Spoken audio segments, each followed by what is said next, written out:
मुसलमान भाइयों को सलाम अलैकुम, हिंदू भाइयों को नमस्कार और पंजाबी भाइयों को सत श्री अकाल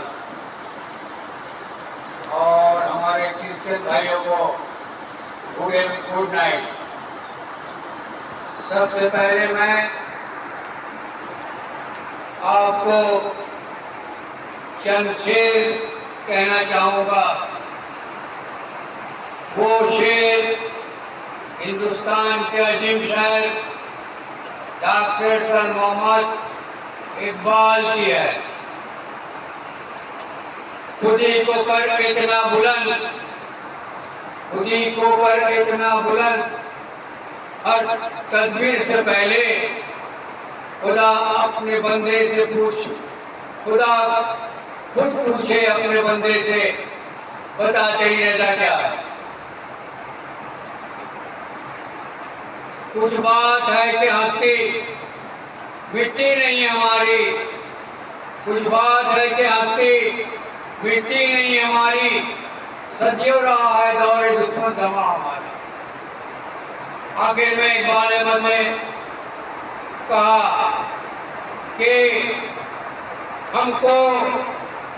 हमको मिटा ना सके, हमको मिटा ना सके जमाने में दम नहीं, हमको मिटा ना सके जमाने में दम नहीं, हमसे है जमाना, जमाने से हम नहीं।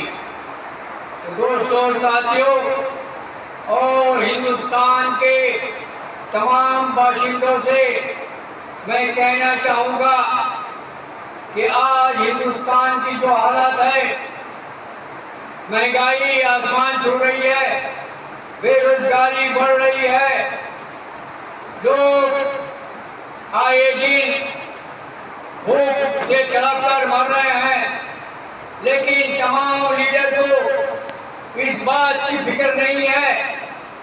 तमाम लीडर सिर्फ अपने वोट के लिए आपके पास दौड़ रहे हैं। मैं आवाम से कहना चाहूँगा कि जो भी लीडर हजरात आपके पास आए, उनसे आप एक ही सवाल कीजिए कि सबसे पहले आप हमारे घर के एक लोगों को नौकरी दें, तब मैं आपसे वोटों की बात कहेंगे। ये लोग वोट के जमाने में आकर आपको 200, 500 या एक थैला राशन देकर आपसे आपका वोट ले लेती है और आपको 5 साल तक भूल जाती है। चाहे वो सीपीएम हो, चाहे वो कांग्रेस हो, चाहे वो तृणमूल हो, चाहे और कोई भी पार्टी हो। तो मैं आपसे कहना चाहूँगा कि आज जो खास करके मैं मगही बंगाल की बात कहूँ कि मगही बंगाल में जो आज उलटफेर हुआ है, तृणमूल कांग्रेस की 15 साल दौरे हुकूमत का खात्मा हुआ है और नई सरकार बनी है, बीजेपी की सरकार बनी है।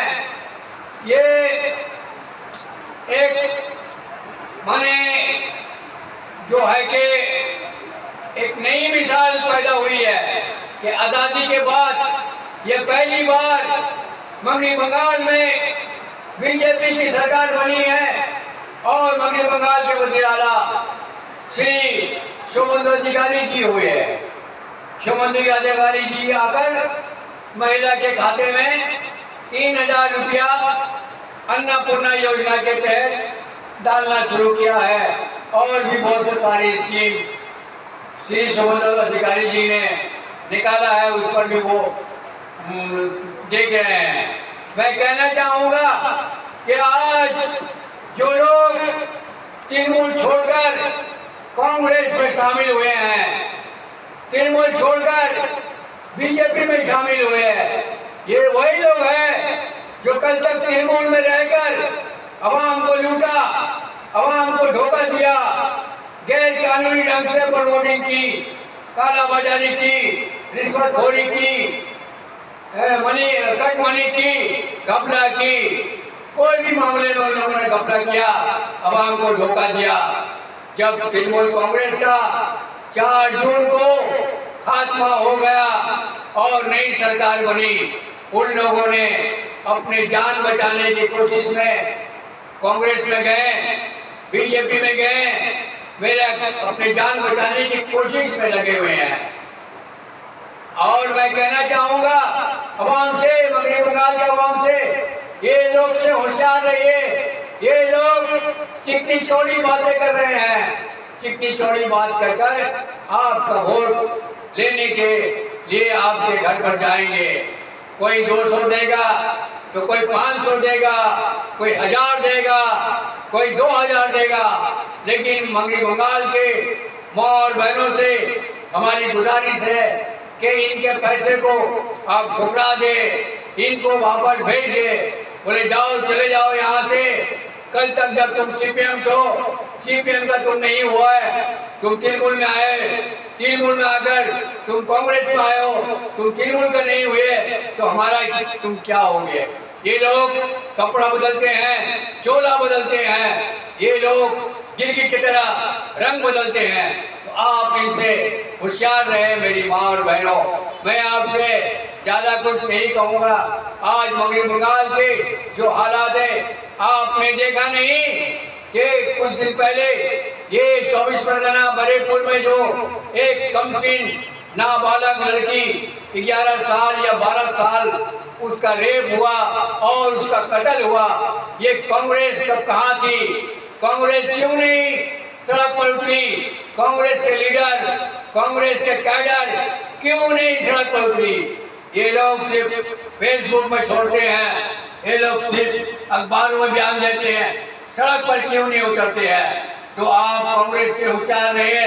कांग्रेस जो है सबसे बड़ा कल्पित कांग्रेस है। यही वो कांग्रेस है जिसने 1947 में देश आजाद हुआ और 1950 में डॉक्टर अंबेडकर ने देश का कानून बनाया। उस वक्त जो है ये भी लागू हुआ था कि गौ जमा करना बंद होगा। तो अगर कांग्रेस चाहती तो उसी वक्त ये कानून को बंद करा देती, लेकिन कांग्रेस ने ऐसा नहीं किया। कांग्रेस ही वो जो है सारा का सारा खेल कांग्रेस का नचा हुआ है। चाहे वो नोटबंदी हो, चाहे वो नसबंदी हो, चाहे वो दहशतगर्दी हो, चाहे वो मॉब लिंचिंग हो, चाहे वो एनआरसी हो, सारा का सारा खेल रचा हुआ है कांग्रेस का। आपको मालूम होना चाहिए कांग्रेस का जो हाल है वो तृणमूल का हाल है। जो हाल ऐन का है वो हाल गैन का है, सिर्फ नुक्ता का फर्क है। दोस्तों और साथियों, मैं आपसे बार बार अपील करूंगा, गुजारिश करूंगा, जिस तरह आज तमाम ये गैर मुस्लिम जो आज बीजेपी का झंडा पकड़ लिया, मैं आपसे गुजारिश करूंगा मेरे भाइयों, मेरे दोस्तों, मेरे साथियों, मेरे नौजवान, कौम मिल्लत के हमदर्द, कौम मिल्लत के चाहने वाले, इस्लाम को चाहने वाले, इस्लाम के परचम संभालने वाले, आप सब मुस्लिम लीग का दामन पकड़े। मैं यही कहकर मैं आपसे रुखसत दूंगा। खुदा हाफिज। मुस्लिम लीग जिंदाबाद। नारा तक। जय हिंद। जय हिंद।